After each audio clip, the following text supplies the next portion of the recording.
Around the year 130 CE, a bishop named Papias wrote down a tradition about the Gospels.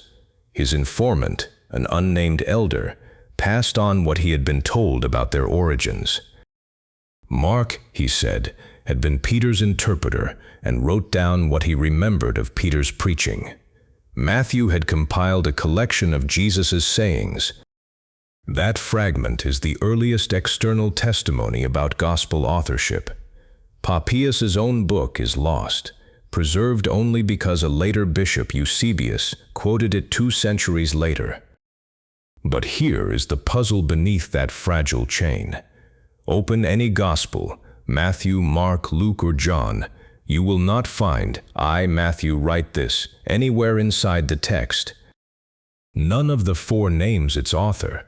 And yet, in every manuscript old enough to survive, a title is already there, the same 4 names. No copy has ever turned up with a different attribution. ### mystery setup, markers 6:12. This internal silence was normal for ancient biography. Suetonius and Plutarch did not sign their works either. Ancient biographical writing carried authorship differently, through the community that used and cited a text, not through a printed byline. A circulating text in the ancient world needed a name to be cited, shared, and distinguished. As Mark writes, required a name before it could function. That is the difference between modern forgery and ancient anonymity. The silence is not suspicious, it is standard for the genre. The Gospels were written between roughly 65 and 100 CE. Within decades, not centuries, names were attached to all 4. And those names never changed. From the earliest surviving Greek fragments, copied around 200 CE, the titles read the same way they read today. Manuscripts from Egypt, Rome, Syria, and Asia Minor all use the same 4 names. That unanimity across regions is the trail worth following. Midan ## Layer 1 Discovery, markers 1330. Start with the Manuscript Evidence. Papyrus 66 is one of the oldest surviving substantial gospel manuscripts, dating to around 200 CE. Its opening page reads, "Gospel according to John." P64 and P67, also from around 200 CE, contain Matthew with the same formula. P75, a few decades later, contains both Luke and John in a single codex, both titled. The formula is kata plus the author's name, according to. Not an author claiming credit, but a tradition handed down. In 2018, Simon Gathercole studied every known manuscript with gospel titles. The formula is absolutely stable, no variant, no gospel ever ascribed to a different person. For the formula to be standardized across 3 continents by 200 CE, the titles must have been attached considerably earlier. Martin Hengel argued the titles were attached when each gospel first left its community, because a text without a name could not function in the ancient book trade. This is not theology, it is practical. If you are a church in Antioch receiving a scroll in 80 CE, you need a name to distinguish it from other accounts. The earliest Christians read these texts aloud. The reader would announce, "The Gospel according to Mark," before beginning. The congregation needed to know whose tradition they were hearing. The titles served a liturgical function alongside a literary one. The community needed to know whose authority stood behind the words about to be read. By contrast, many works from the same period circulated under false names or disputed attributions. The Gospels have never been attributed to anyone else. The earliest witness to the complete 4-fold tradition is Irenaeus of Lyon, writing around 180 CE. He names all 4 Gospels with specific origin details and treats the attribution as settled. Irenaeus knew Polycarp, who had known the Apostle John. The chain from Irenaeus to an eyewitness is one person removed. By the late 2nd century, the tradition is attested from Rome to Egypt to Asia Minor. The Muratorian fragment, Clement of Alexandria, and Tertullian all confirm the same 4 names. Which brings us back to Papias. Writing around 130 CE, within living memory of the apostles, he recorded what he had been told, preferring oral tradition over books. Papias's words survive only because Eusebius quoted them in his ecclesiastical history 2 centuries later. A lost book, quoted by a later bishop, describing an oral tradition. Some scholars argue the chain is too fragile to trust. Others argue the unanimity is strong enough. The question is how the evidence actually holds up. The answer is that different Gospels have different levels of evidence. The tradition is not one block, it is 4 distinct chains. And one of those chains is genuinely weaker than the others. The story gets more interesting when you examine each attribution separately. Go to #bridge rehook, markers 31-38. Start with Mark, the earliest attested tradition. Papias says Mark wrote as Peter's interpreter, not as an eyewitness himself, but recording an eyewitness's testimony. The tradition places Mark's gospel in Rome after Peter's death. Internal evidence fits. The gospel explains Jewish customs and uses Latin loanwords. Most scholars, including those skeptical of other attributions, accept the Mark-Peter connection as genuine historical memory. Matthew's tradition is more complicated. Papias says he compiled the oracles in Hebrew, but our Gospel of Matthew is in Greek and depends on Mark for its narrative. Many critical scholars think Papias's Matthew refers to an earlier sayings collection, not the full Gospel. Others argue Matthew the Apostle could have written it using Mark as a source. What is not debated, the name Matthew attached to this Gospel from the earliest manuscript tradition onward. Luke's tradition is the least contested. Irenaeus calls him Paul's follower. The Muratorian fragment names him Luke the physician. No competing tradition survives. And then there is John, the richest, the most debated. The answer tells you something about how early Christian memory worked and where the evidence simply runs out. Layer 2 discovery, markers 39-60. Luke's identification is supported by internal evidence. The author of Luke also wrote Acts, and some passages shift to first person. We set sail, we arrived. Some scholars question whether these we passages are a literary convention from ancient sea voyage narratives. But even with that caveat, Luke's is the strongest attribution. Now John. Irenaeus states that John the Apostle wrote the 4th Gospel from Ephesus. He cites Polycarp, who had known John personally. The Gospel itself claims at its end that the disciple who testifies to these things, he wrote them down, but it does not name him. Here is where Papias introduces a puzzle. He distinguishes between 2 figures named John, the Apostle, and John the Elder, a different disciple.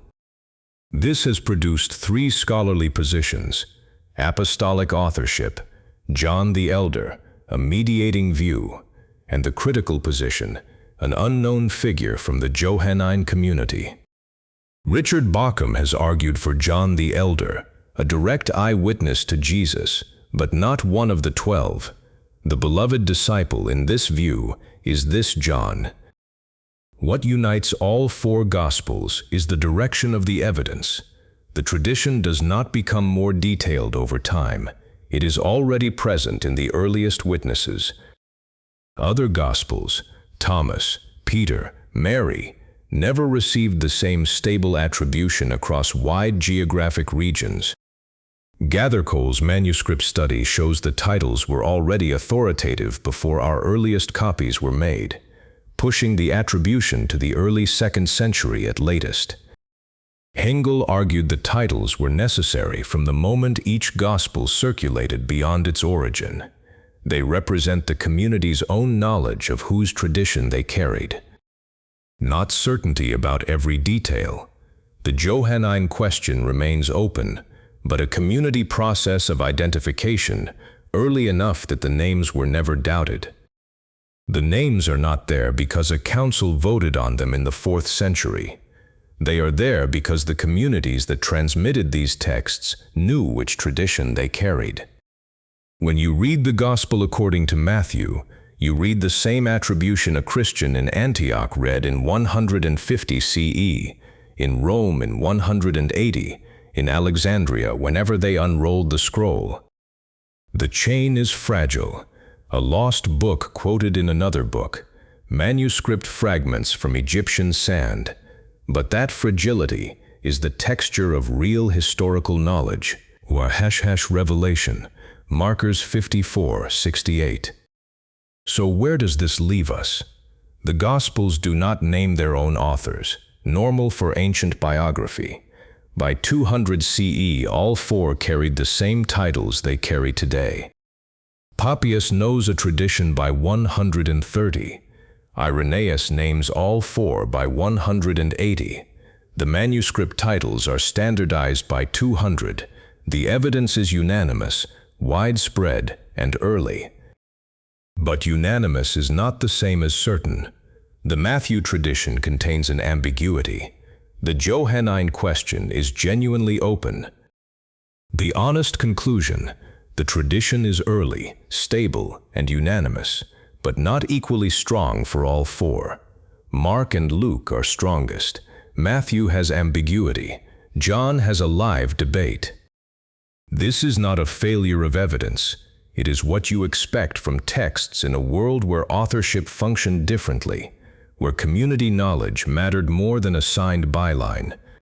What makes the Gospels unusual is not the presence of doubt. It is the absence of competing traditions. No ancient source ever claimed a different author. If the attributions were a late invention, you would expect to find some trace of the earlier, real attribution. Some manuscript with a different name, some church father who remembered otherwise. None exists. Instead, a chain of witnesses from the early 2nd century to the present confirms the same 4 names: Papias, Irenaeus, Clement, Origen. The manuscripts, the versions, consistent for 1800 years. For the Christian reader, this should be neither unsettling nor perfectly settling. It should be honest. The names were attached by a human process of transmission. The early church did not decide who wrote the Gospels. It received the tradition and passed it on. That is the actual process the evidence reveals. The testimony came with names already attached, because the communities that produced and used these texts knew where they had come from. And so we return to Papias, writing in Asia Minor in the early 2nd century. His book is lost. His words survive only as fragments, but those fragments are the earliest voice telling us who the church believed wrote its Gospels. Marix closing. Markers 66-78. The Gospels do not name their own authors. That is not a conspiracy. It is the normal condition of ancient biography. But the names they carry are the earliest tradition we have. For Mark and Luke, the tradition is strong. For Matthew, there is a genuine question about Papias' meaning. For John, the question is open: apostle, elder, or community figure. Taken together, the evidence supports a conclusion that is neither the skeptics nor the apologists. The attribution is early, unanimous, and remarkably stable by any standard.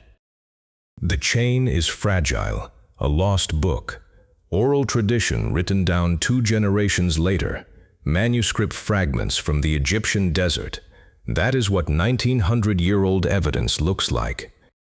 What you do with this knowledge is up to you. The channel shows you what the evidence actually says. The names on your Gospels were there before anyone alive can remember otherwise. If you found this deeper look helpful, consider subscribing. Videos like this take weeks of research and production, and the channel grows because viewers like you share what you have learned. There is always more beneath the surface of the text. The evidence trail, Papias's lost book, the manuscript titles, the chain of witnesses, does not answer every question, but it answers more than most people realize. The early church valued these texts enough to preserve them, to copy them by hand, to carry them across the Mediterranean, and they carried the names with them. Matthew, Mark, Luke, John. 4 names, 4 traditions, 1 chain of evidence that reaches from the 2nd century to your bookshelf today. The Gospels were written by people who did not sign their work, because that was not how ancient biographies worked. But the communities that received them knew whose story they carried. That knowledge, passed down through Papias, through Irenaeus, through the manuscript tradition, is what gives us the names we know today. Not proof beyond all doubt, but evidence worth examining. If you found this deeper look helpful, consider subscribing. There is always more beneath the surface of the text, and you have just begun to see how deep it goes.